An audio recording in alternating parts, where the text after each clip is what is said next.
I've seen so many people, they just write and they don't bother to engage. A lot of people, they tend to think, but what's in your head, right, sometimes is not clear. Writing gives you clarity. So the burger is your core specialization, the fries is your secondary specialization, and the Coke is your interest. You don't need a large audience, but you do need engagement. For many of my readers, and I say that, hey, you read it once, why do you want to read again 6 months later? Even they read the same chapters, their findings is different because they have changed. Eric Sim is here with us today, a person that went from working at a hawker stall in Singapore to becoming a managing director at UBS Investment Bank. Literally on LinkedIn, he has close to 3 million followers. And some of your ideas are so deep. So tell us about your book. It's for people who...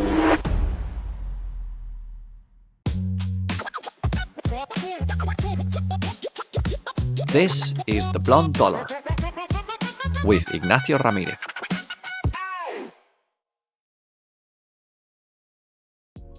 Quick disclaimer, the views and opinions expressed in this podcast are those of the speakers and do not constitute financial investment or legal advice. This content is for informational and educational purposes only and should not be relied upon as a substitute for professional advice. Always do your own research and consult a qualified advisor before making any financial decisions. All investments involve risk, including the potential loss of capital. And now, let's get started with the episode. Welcome everyone to a new episode of The Blonde Dollar. Today, I'm joined by someone who has redefined what it means to succeed in finance.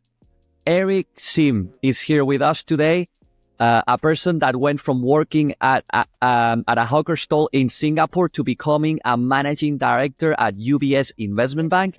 But he didn't stop there. He built a personal brand that now reaches millions of people literally on LinkedIn. He has close to 3 million followers over there. He became an author, a keynote speaker, and an educator, proving that success in finance is no longer about climbing just one ladder. It's about building your own path. In this episode, we'll talk about how he transitioned from banking to personal branding, the power of a portfolio career, and why small, deliberate actions can create a massive career impact. If you're in finance and you are wondering how to future-proof your career, build influence online, or make a bigger impact beyond the usual spreadsheets, this conversation is for you. Eric, welcome to the show. Nacho, thanks for having me. I'm very excited to be on your podcast. I'm very, very excited too. Obviously, today we're going to be talking a lot about personal branding and your journey. But maybe before we get started, in a couple of words, what is it that you're doing today exactly? Today, I'm really a teacher. So I teach in the universities. I teach through my book, Small Action. I teach through coaching, individual, senior executive. I also write on LinkedIn for my students and for young professionals out there. So you're one of those people that I think, does the day also have the same number of hours for him than for me? Because it looks like you're doing so much stuff. I don't know how you manage to fit all of that at the same time. I eat the same thing every week. I go to the gym at the same time, and I wear white shirt, blue suit every day. So my life is very simple and routine, allowing me to think about what to write on LinkedIn, what is going to be my next speech about, and also helps me reflect about my life, because many people ask me, what did I do in my life such that I can climb from helping my father in the Singapore street food store up to UBS Investment Bank MD. That's super interesting, because I've read that a lot of successful leaders, people with lots of responsibilities, such as US presidents and so on, they either they dress up the same way every day, or they have someone else picking up the clothes for them so that they don't have to allocate mental space for that. I never tried it myself, but maybe I should. Maybe I should at some point.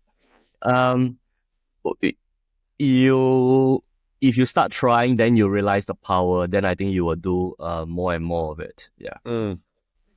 So I want to start the conversation talking about personal branding in finance, because many finance professionals focus solely on climbing the corporate ladder, but few consider the power of personal branding.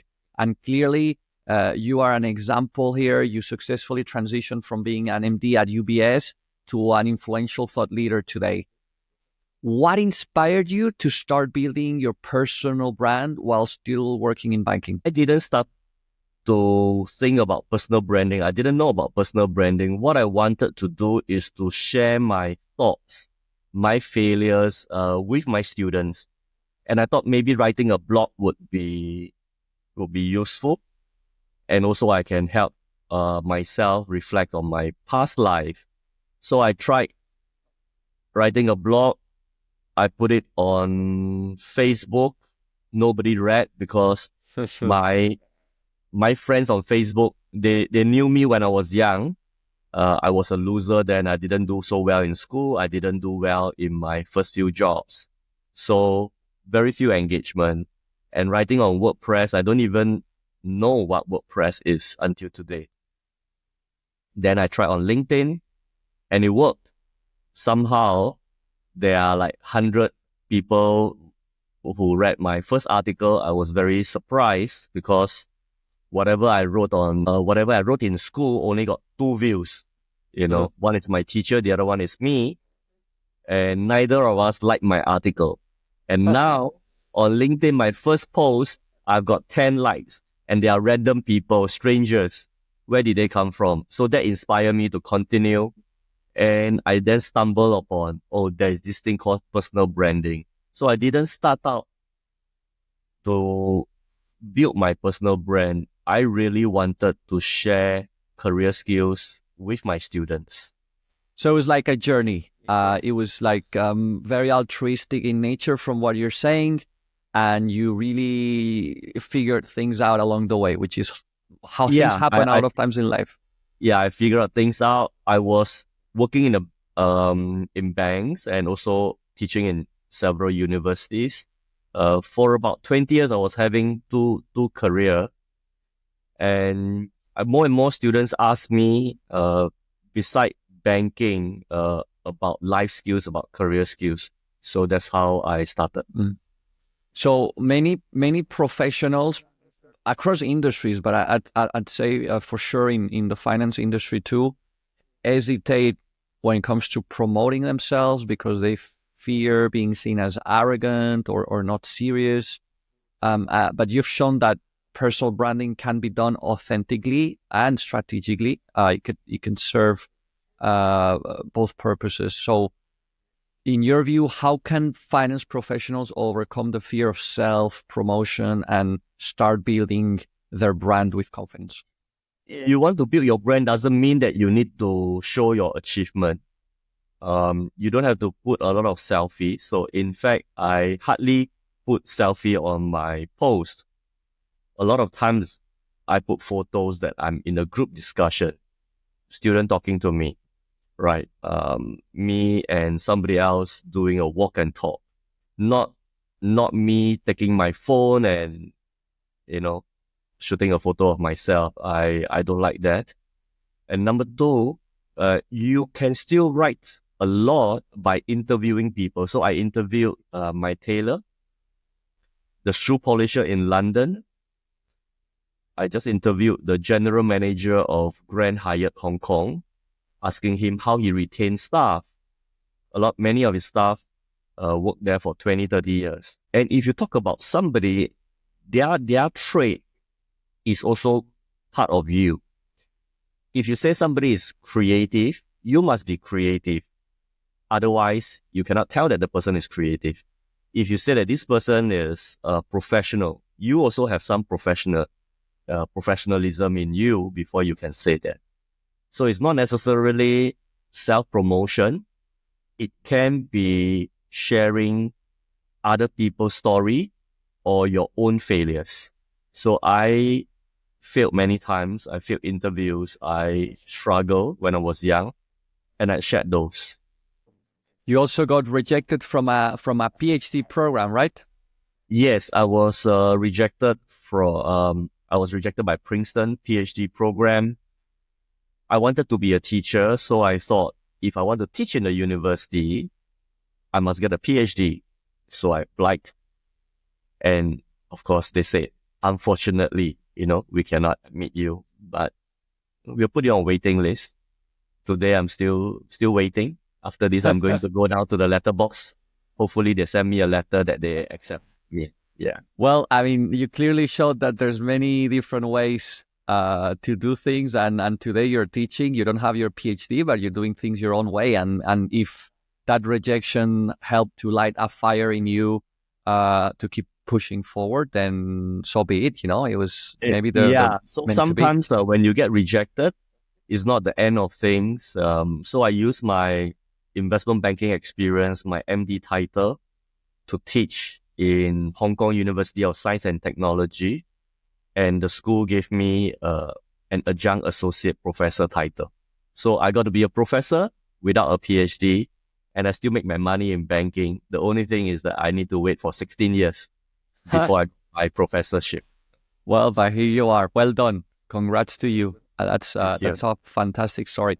So there are countless ways to build a brand. There's content creation, there's networking, there's speaking engagements, you name it. But not everything delivers the same ROI.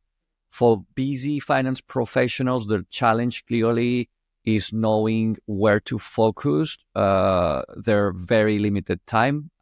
So if someone in finance wants to build a personal brand but only has, let's say, 20% of time to invest, where should they start? So you can comment on posts written by people who inspire you, posts on topic that you want to build your thought leadership in. So that's one. Number two is you can have a lot of ideas by reflecting in your own life. The time you change job, you change country, what happened? There must be some challenges. So that is one area that you can write about. And the easiest thing is to write about personal stories with professional application. Your personal story, so no right and wrong. Professional application, it means that your post, your content must have use for your readers. Not just talking about you attended this conference, you gain so much, but what is it in for the leaders? I don't suggest people talk about their achievement to say that, oh, I'm a speaker here, I got this award, I'm on the cover of this magazine. Those are not of no use to other people. Don't do that. Make sure that you have somebody in mind. Is it a young finance professional that you want to help?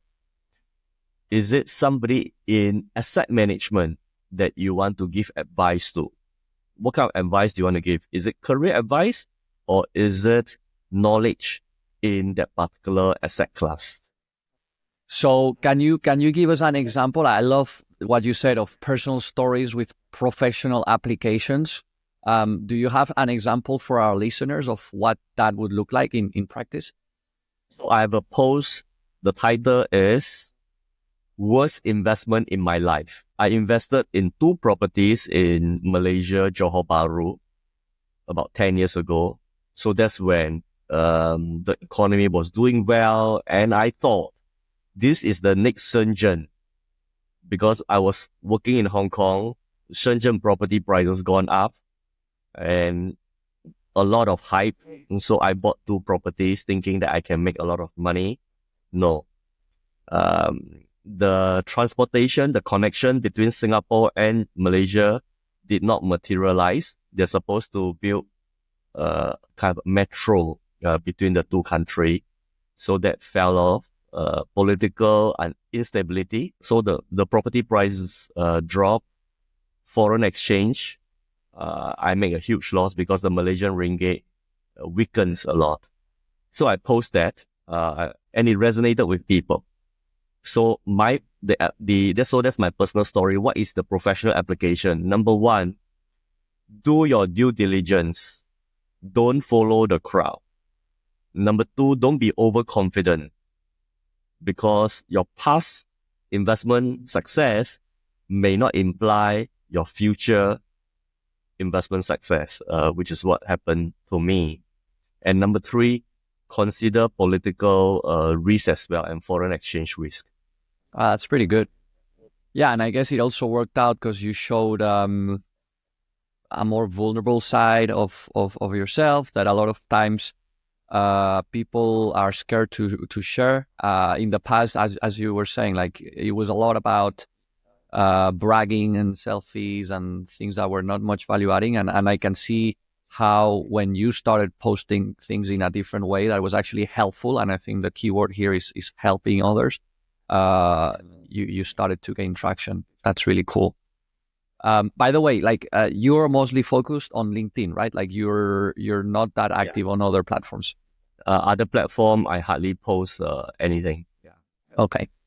So a lot of people assume that personal branding requires having uh, tens of thousands of followers if you're active on social media. But you've demonstrated, and from what you're telling me, that helping others and having an impact on someone matters more than just audience size.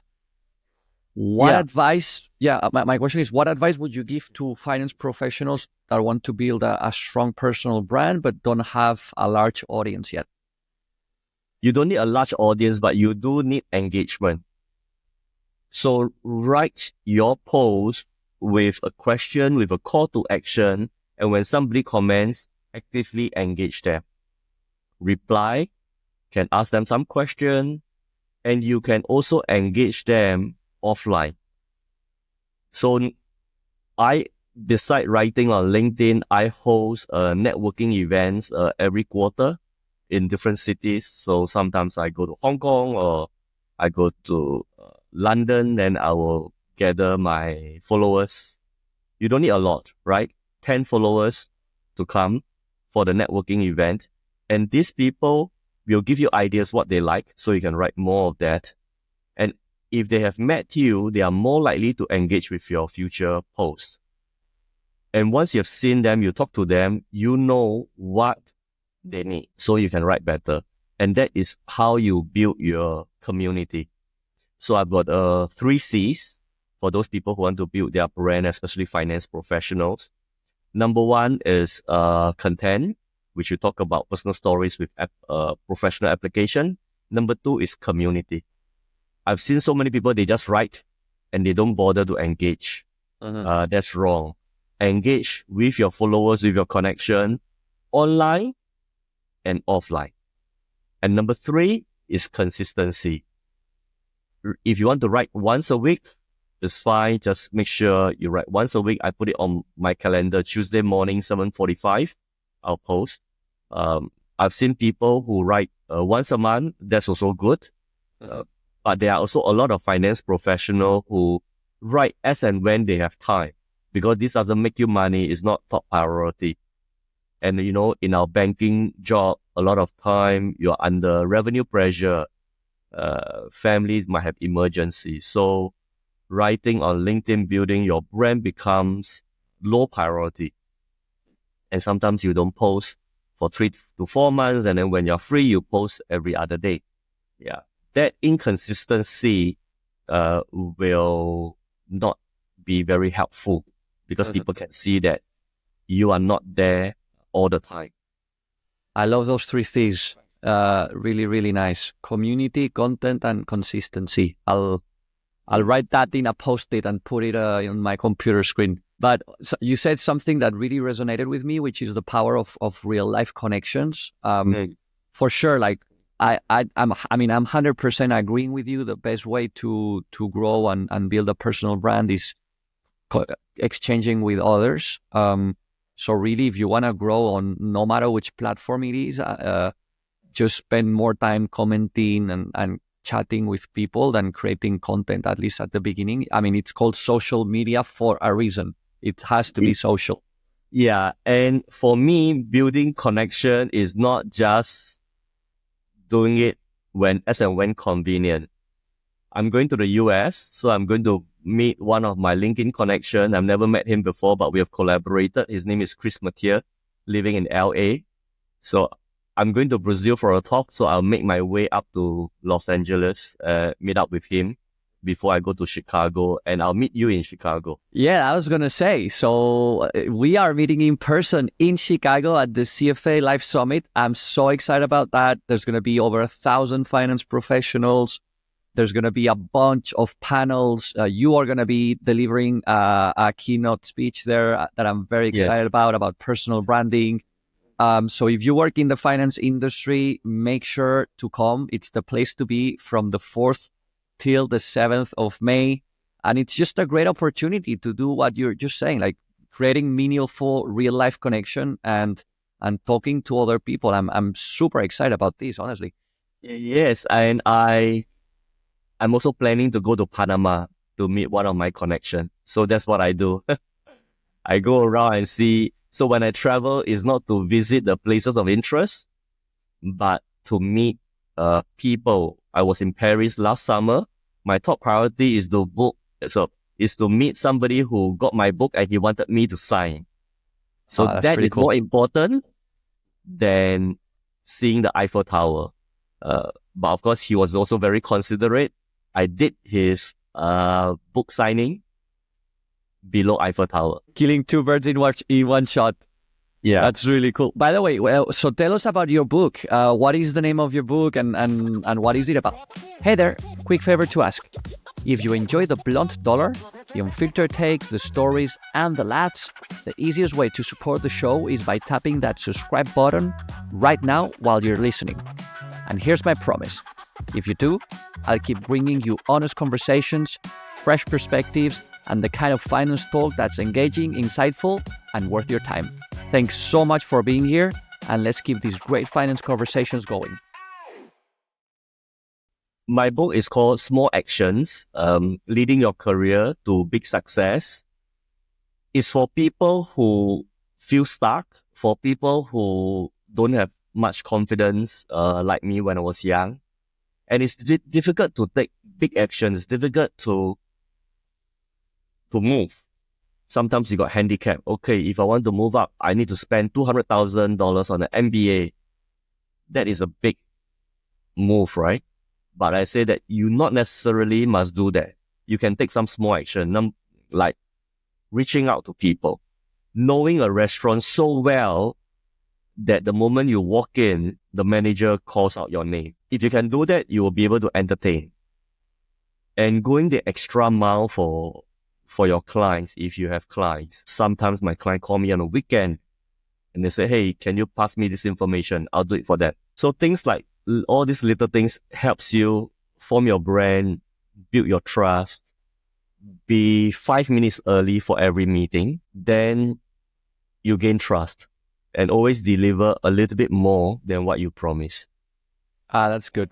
But yeah, I like the part about small actions, because we tend to focus on the big fat objective. But I had this sentence that came to my mind where you were talking, which is paralysis by analysis. So when you just focus on the big thing, big fat objective, you don't know where to start.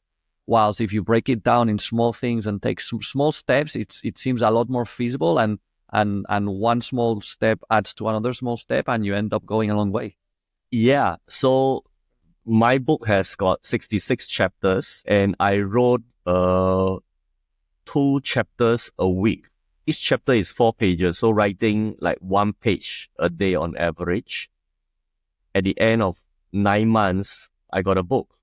If you want to build your LinkedIn, write 1 article to 2 articles a week. By the end of 3-4 years, you will have 200 articles to 300 articles. Yeah, that's not a small feat, 3-4 years, but definitely if you just write every now and then, it definitely feasible. So you're talking about books. Obviously, to write a book, you need to be very good at storytelling, and I think you've mastered that craft.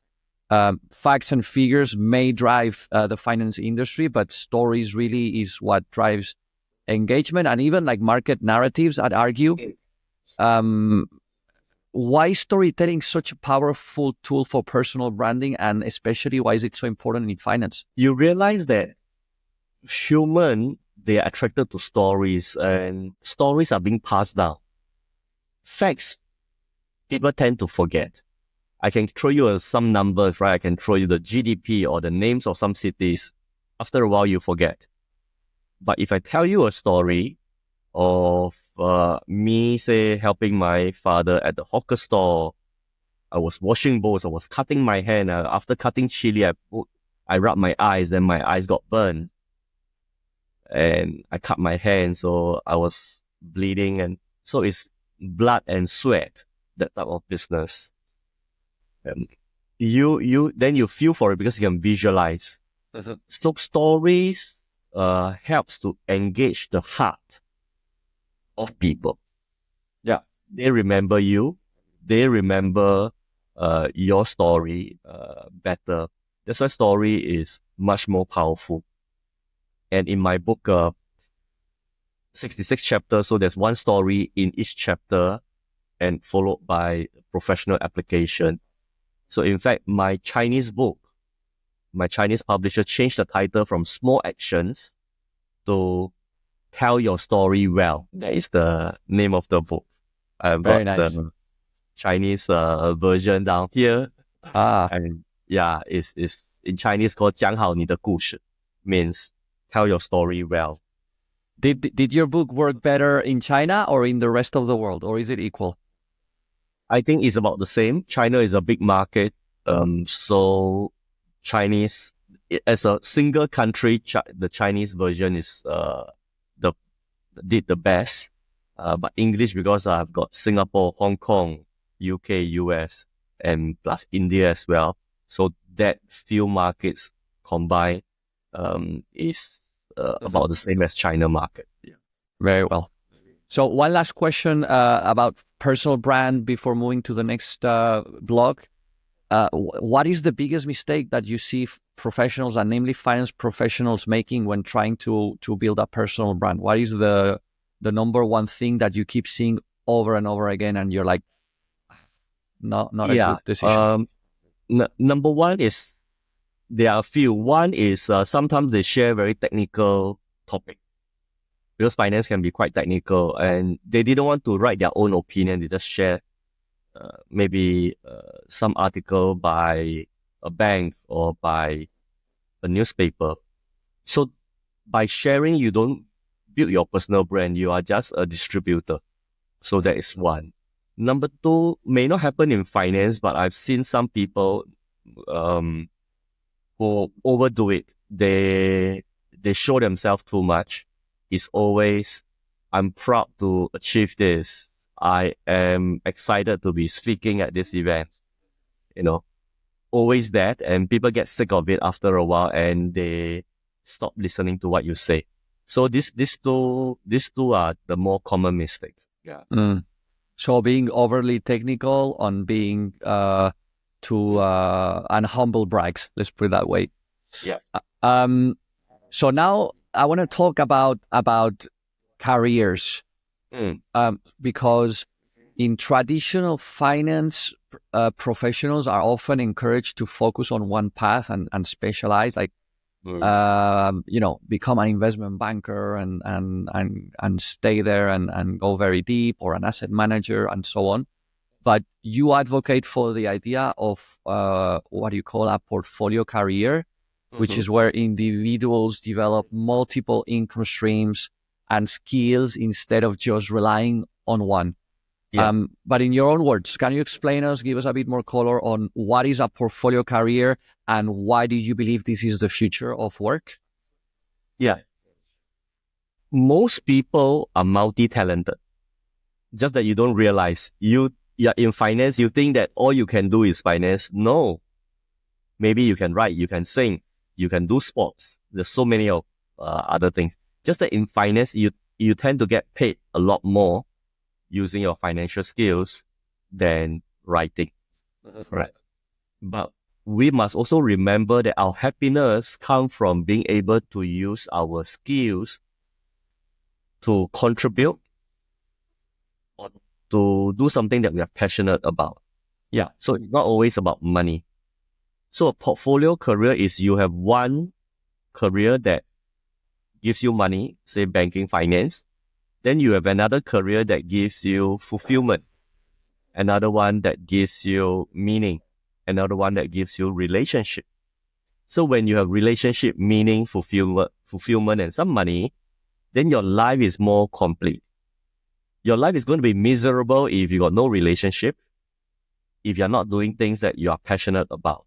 So portfolio career is to enrich your life, but not necessarily monetary wise. Mhm. That's very interesting. Like it made me think about what's this Japanese concept that is very trendy at the moment, ikigai. Ikigai. Ikigai, the reason to wake up. It's more or less similar to what you were saying, no? Like finding the balance between what you're good at, what you're passionate about, what you Yeah. fulfills So you. Ikigai is like they have got a few criteria. So you need to find somewhere that intersects what you're good at, what can you get paid for, and how you can make use of your skills. But that is Ikigai is like finding one thing Okay. that you are passionate about and then you still can get paid for. What I'm talking about is you can do things that you don't like, but you get paid for. That's okay. You satisfy the money part. You can do something that you like, but you don't get paid a lot. For example, teaching in the universities, you get fulfillment. That's also okay. Another thing is you're doing volunteer work, but you get relationship. You have a chance to be on stage. Maybe you head up a charity organization or you join a non-profit as a volunteer. That gives you exposure to people that you like to work with. Yeah. That's also okay. And you combine all these three, then you have a very enriched life. Yeah, that's super interesting. I mean, many things coming to my mind. First of all, I guess, like doing this is also something that people that are like in the middle part of their career or later stage of their career are more prone to relate to, because I speak for myself. When I started working as a fixed income advisor 13 years ago, the first thing I was thinking about was just becoming the best fixed income advisor out there. I wanted to get my technicals right. I did my CFA and I wanted to be perceived as an expert in the field. And that for years was the key priority in every single way.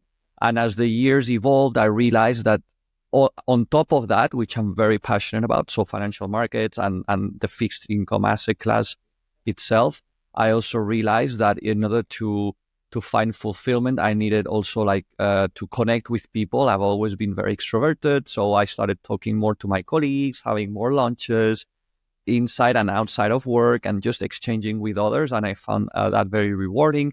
And lately, I would argue in the last couple of years, for me, it's been a lot about creating, and I discovered I have a very creative side that I was maybe not always able to express in a spreadsheet. Sometimes you can, but sometimes you can't.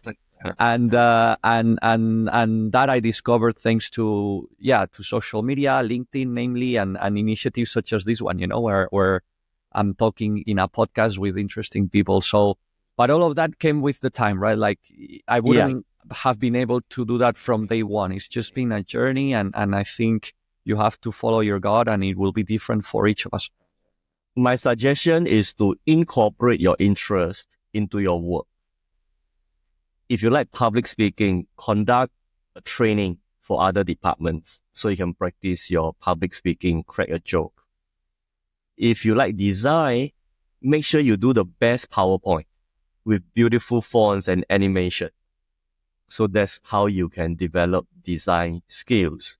If you like photography, be a cameraman for clients' event, volunteer, take videos, edit, and send it to your clients, send it to your colleagues.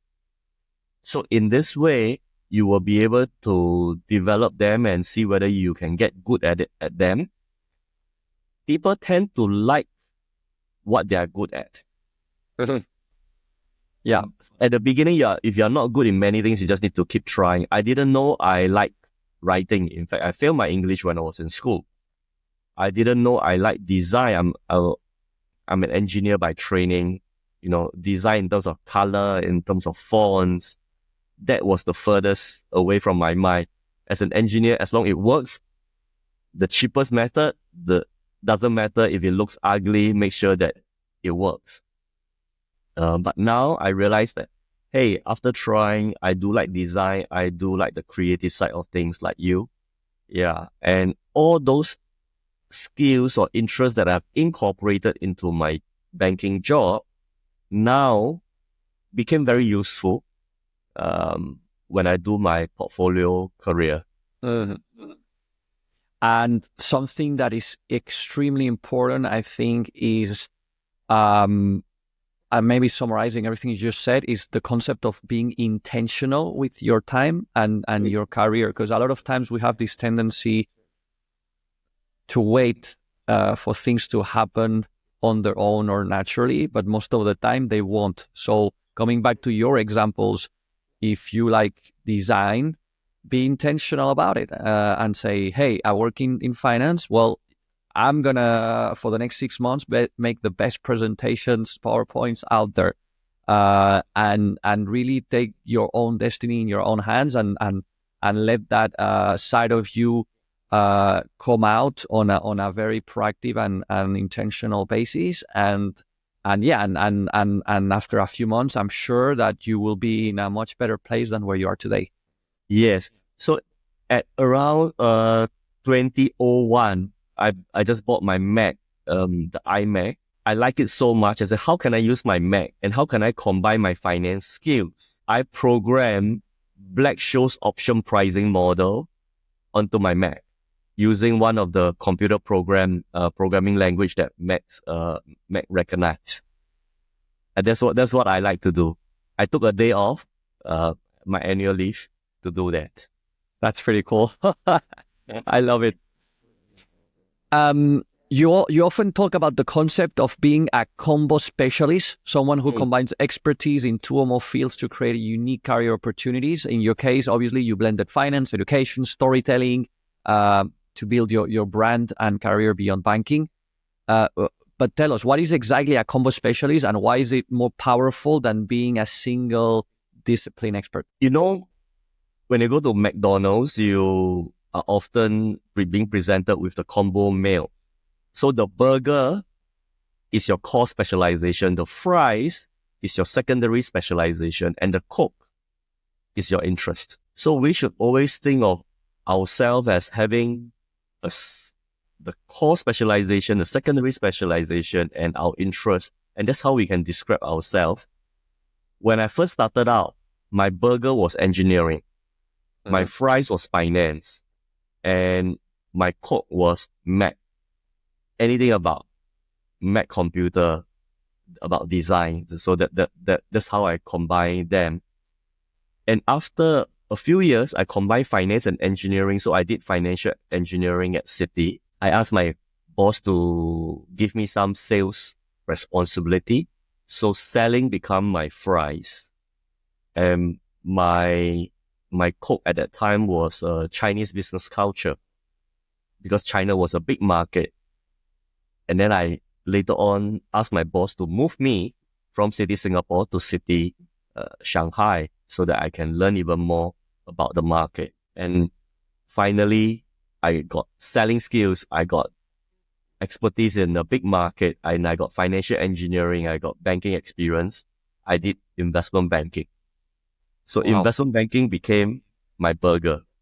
What's my fries? My fries is teaching internally, teaching in the university. And my Coke was writing on LinkedIn. So that's my new combo. And then today I'm no longer in banking, but what I've done in the past now become useful. So I've got a few burgers now. Maybe the core one is being an author. How did I become an author? Because I was writing on LinkedIn.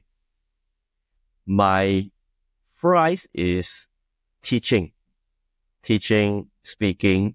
How did I do that? Because I was giving internal training when I was in banking. I was teaching colleagues from other departments. And today, my Coke is video editing, continue to do design, continue to engage with people, and of course, relationship. Very cool.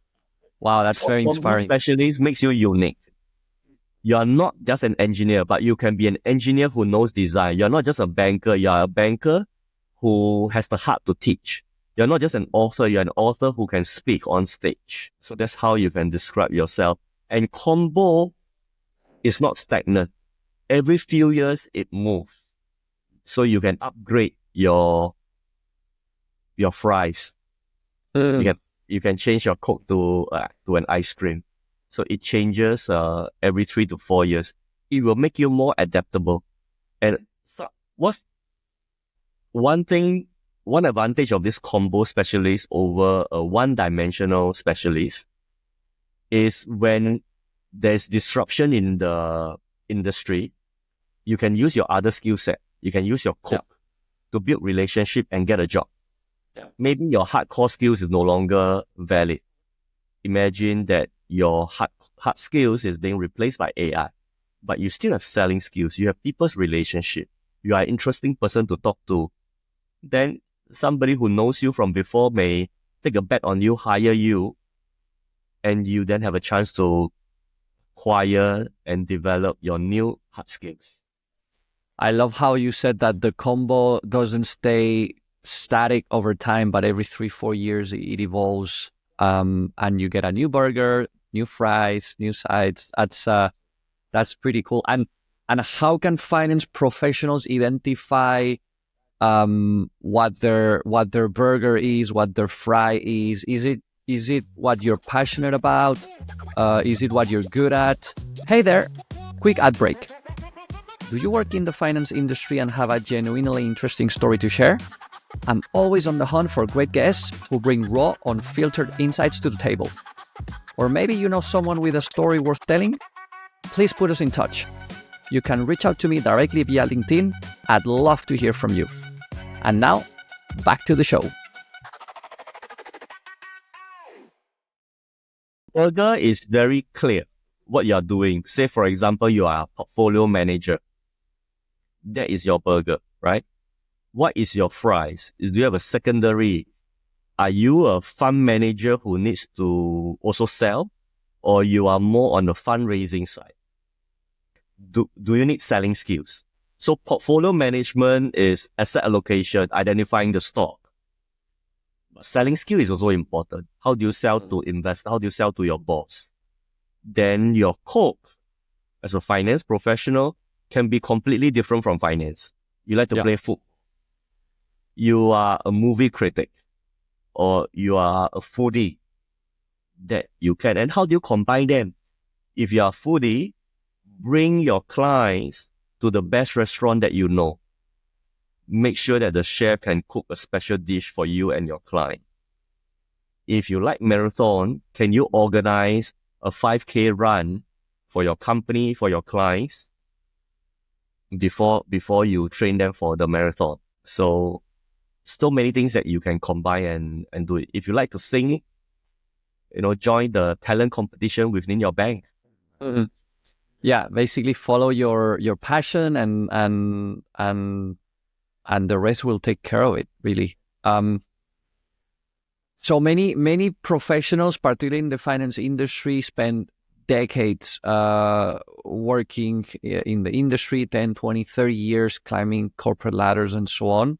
And at some point, they feel a bit stuck. But you show that you can successfully pivot from banking to an entirely new career. So what advice would you have for finance professionals who want to make a pivot after years in the industry? Number one, talk to young people. Build relationship with young people. Because young people can give you new ideas. What do they need? If you give them advice today, 10, 20 years later, they'll be the MDs in the finance industry. They can support you, right? So that's one. Number two is set aside some time, say in the evening. Think about what you were passionate about when you were young. Can you revisit them? Get to know people from other industry. You can use LinkedIn to reach out. When you talk to new people, you will get new ideas. A lot of time, right, we tend to talk to people in person because people say that Meeting in person is best. It's better than meeting people online. But when you meet somebody in person, if you try to know somebody, you are in the same city, same country. Chances are you are in the same industry. So the new people that you meet in person is unlikely to be so different from you. And chances are same age group. But once you go online, right, I'm meeting somebody from Burkina Faso. Somebody say, hey, I bought your book.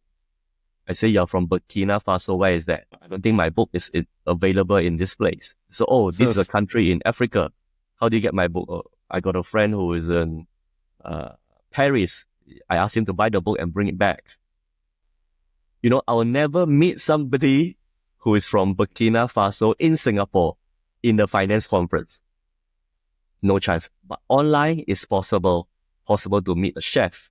Possible to meet super young people who are 20 years younger than me. And talking about relationships, a lot of people focus on impressing peers. But I find one of the hardest things is probably managing and building relations also with like senior leaders, like a boss, an MD, high profile type of people. What's your advice for building strong relationships with senior executives in finance? Yes. Many people use work to build relationship with senior, and that is wrong, because if you're a portfolio manager, you want to talk to the big boss on portfolio management. If you're skipping your immediate boss to talk to the big boss, your immediate boss may feel insecure, right? And the big bosses already talk about finance with so many people under him every day. However, you can talk about interest. So find out the interest of all these big bosses. If you have some similar interest, you can use that. If you talk about marathon, even with the CEO, 2-3 levels above you, it's okay. Your immediate boss is not going to feel insecure because you're talking about marathon, football, talk about art, design, or the latest book you read. So you use that topic. And sometimes when there are foreign guests, foreign senior leaders coming to your city to visit the office, offer to take them out to the restaurant that you know. Can be the street food, can be the fine dining restaurant. So it's very important that you know your food well and your restaurant well. Then you can entertain the senior leaders. So move away from work topic, but talk about interests and hobbies. Because everyone has interest and everyone likes eating. So that's a good combo.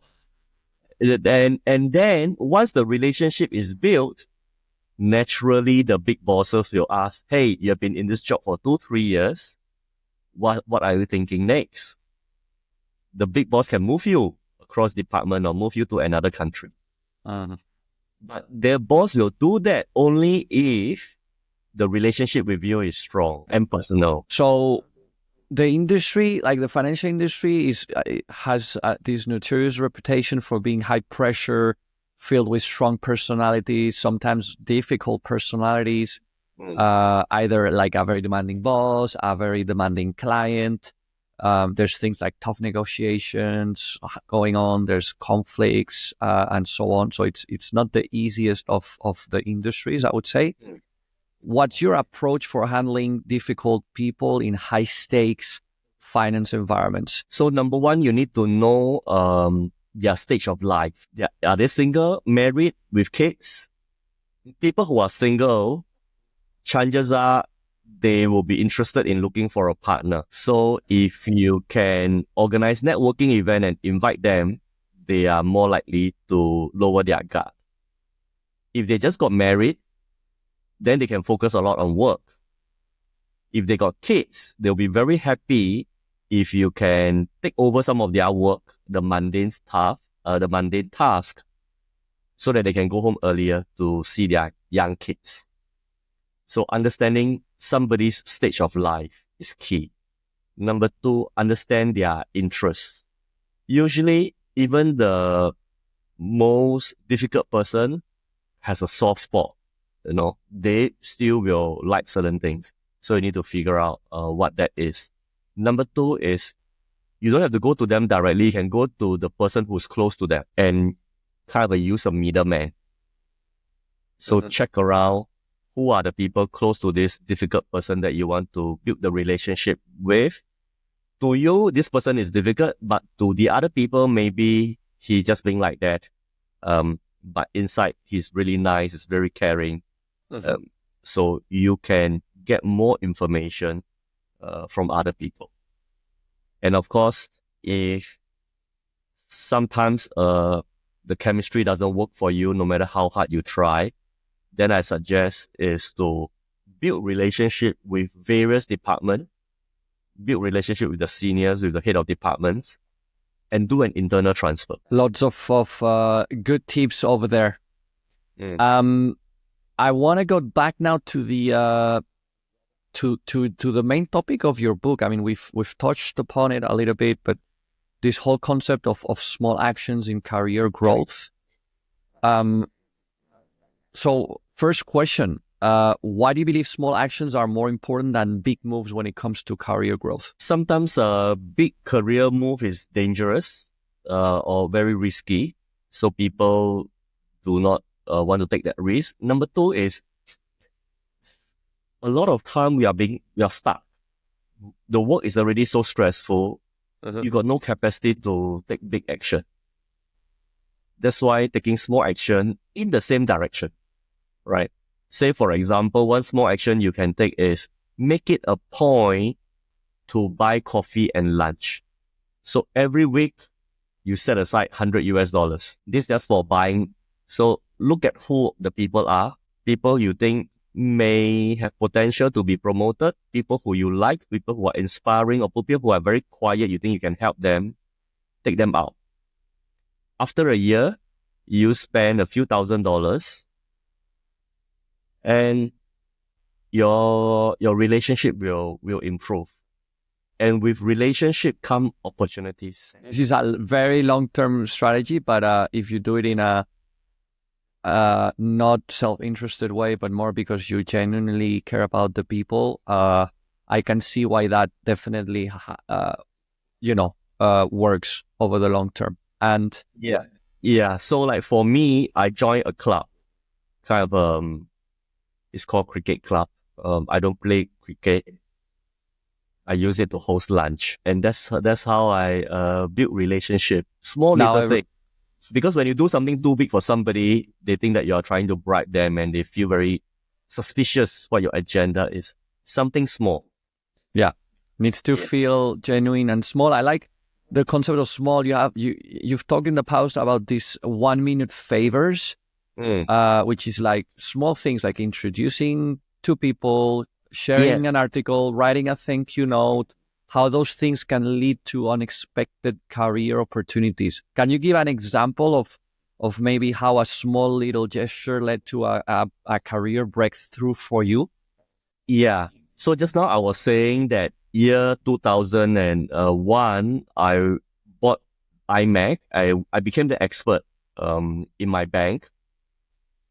And many people also got interested and they know that I'm like crazy about it. Many people come and ask me about Mac, whether they should buy a Mac. And my big boss, 2 levels above me, said, hey, should I buy a Mac? I say, please go ahead and buy, and I'll come and teach you. I'll become your personal tutor and you can call me anytime. He bought the very night. Next day he called me, hey, I bought my Mac, what to do? I said, if you want, I can come to your house to teach you how to use it. So he invited me to his house. It's a big house, introduced me to his family. I got on very well with the family. I had dinner with the family and him. 2 years later, I said that, hey, China is opening up. Can you transfer me to China? He said yes. He make it happen. 2 years later, I saw, hey, I got enough experience in China. Now I want to move to Hong Kong to be more international. So I told him, and he said yes. We'll create a position for you. You can go to Hong Kong. All of this is from building that relationship from the Mac. Wow. You have to send that thank you note to the Apple headquarters. They're responsible for your career success. So career success, obviously, I mean, it's just not about talent. There's also something about being perceived as trustworthy and as someone that people want to work with. So what's your advice for finance professionals who want to build a strong reputation as someone people can trust? If you want to be trustworthy, arrive 5 minutes early. Be honest, with the risk that you tell the clients and tell your colleagues, and always be helpful. Because sometimes, right, certain things are very easy for us and then difficult for other people. If we help them, it doesn't take a lot of effort. Then we should do that. Then you can build trust, and also be consistent. Being consistent, like what you wear, what you eat. If you are very consistent, naturally people trust you. People feel like they can read you, they can predict you. Yeah, and be, I guess, yourself also, appear authentic, and not fake things.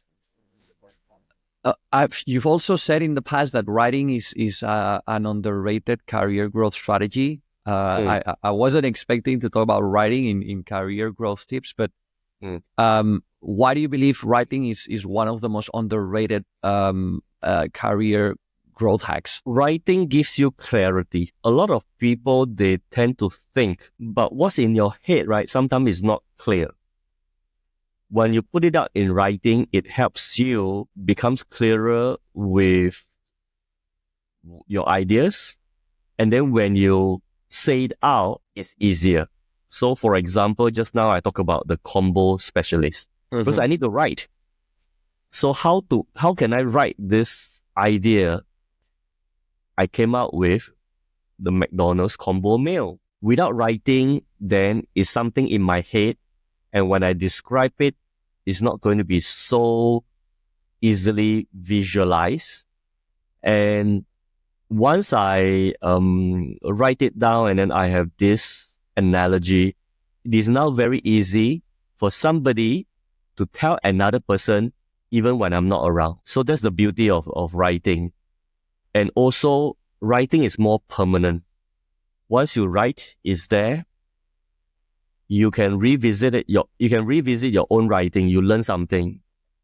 And also, for many of my readers, they read my book like every 6 months.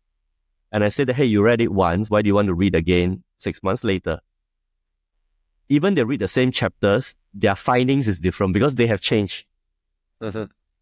They have taken action. So that's the beauty of writing. It's permanently there, but it's also different for the same people at different stage of their life. Yeah, I think there's something magical about putting words into a piece of paper or even on your computer. It helps you structure your thoughts. In my case, like I post about finance on LinkedIn, as you know, and writing a post on a market topic helps me not only understand better the story, but also like structure the way I think about it, and it stays in my brain a lot longer afterwards. Yes. Even if it's stuff that may not be directly related to what I do on my day to day, maybe more like those peripheral topics, but it's pretty cool what happens in your brain when you write. And if for the listener out there, if you can say write once a week on LinkedIn, not because of followers, just for your own journaling. Yeah, it's like journaling. You are forced to write. When you're forced to write, then you start thinking deeper, you start digging, and you realize that some things are there, but because you didn't dig, you didn't write, it stays hidden. But the moment you are forced to write, you dig it out, and you realize that you have got so many ideas, and some of your ideas are so deep. So make use of it. Yeah, it's like going to the psychologist. A lot of times it's just about getting you started, and you start talking and things come out and you realize, oh, wow, I didn't realize I had that in me or in my brain. But Yes. it's just because you were not put in a setup where you were left the space to actually take it out. And I Yes. think writing is the same. So for those people who write as and when they feel like it, as and when they have time, they will never dig deep enough. Mm. So if you want to have some kind of a self-actualization, if you want to develop your own potential even more, force yourself to write. So a lot of people start writing when they're finding challenges or difficult to deal with a specific situation, just to help them structure their thoughts. And I wanted to ask you exactly about that. Can you maybe share a story about one of your setbacks you face in your finance career, and how do you address it, and how did you recover from it? One case was I was accused by my client that I make them lose money. So they were a Chinese real estate company. So this was before the financial crisis back in '08. So '07, they issue a US dollar bond. I say that, hey, your revenue and your currency is in renminbi. So you should swap your US dollar bond, the liability, into RMB, and it will help you lower your cost from 9% to 5%. So lowering interest from 9 to 5 save you 4%. They say, yeah, it's a good idea. So they did that. But RMB keeps getting stronger and stronger. So there's a mark-to-market loss on the derivative. It's a 5-year cross-currency swap. When the mark-to-market is at a loss, then they came to me to say, hey, Eric, you betray our trust. So I explained, hey, no. Although RMB is stronger, so your revenue, your asset are also stronger. So this is a hedge. It just cancels out. But I was very devastated that I was being accused, that I kind of scammed them. Fortunately, the financial crisis came. The RMB weakens, and they turn from a loss to a gain. And I asked them to, hey, your gain is now getting bigger and bigger. Why don't you unwind the swap and take the money and run?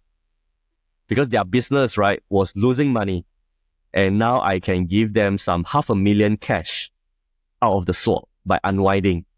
So they did that, wrote them a check for $500,000 US. Until today, they are very grateful to me and regularly asking me, hey, any more swap to do like the last time we did? And we maintain good relationship. So that was one of the lowest point in my career, but very fortunately, the market situation helped me and I managed to turn it around. One of the few people or stories I ever heard about anyone being happy about financial crisis in that specific situation. Obviously, I understand it helped, but yeah, what happened afterwards was truly devastating. But interesting story that how trying to fix currency mismatches led you to a hard conversation that later on turned around. We've been talking close to an hour, so we're very close to the end. I mean, I had a million questions for you. Unfortunately, I only had the opportunity to ask you a few. But maybe tell us. I mean, what's next for you? You've built an impressive career across finance, education, and now personal branding. What's next? Travel. So this year I'll be traveling to Brazil, either Panama or Mexico City, then visiting LinkedIn offices, hopefully in places that I have never been. So that's for me to widen my perspective. And my publisher has been chasing me to write the second book. And I'm not sure whether I have enough content. I'm thinking maybe this time around I write for mid to senior career professionals about what we talk today, how to live a fulfilling life, how to develop a portfolio career, how to attract people to you, as compared to my first book, Small Action, which is meant for young professionals, how to plan their career and how to take small action at the beginning. So now is how to use your money to give you happiness. Wow. I love that. And I'm very much looking forward for that. Where can people follow your work, engage with you, and learn more about your upcoming projects? Yeah, LinkedIn, that's my only source. So yeah, come over to LinkedIn, leave your comment, or you can write a review of my book or of this podcast. Then I will engage with your post. Fantastic. You heard it. If you are not following Eric, which you're very likely already doing, given he has so many followers, but if you're not already following him, make sure to give him a follow on LinkedIn. Check out his book, Small Actions. Very, very interesting and full of gold nuggets. Eric, it's been an absolute pleasure to have you on the show. I'm very excited to be meeting you in Chicago super soon. And best of luck for that new book if it comes out, and with your personal branding expert journey. Thank you so much for having me.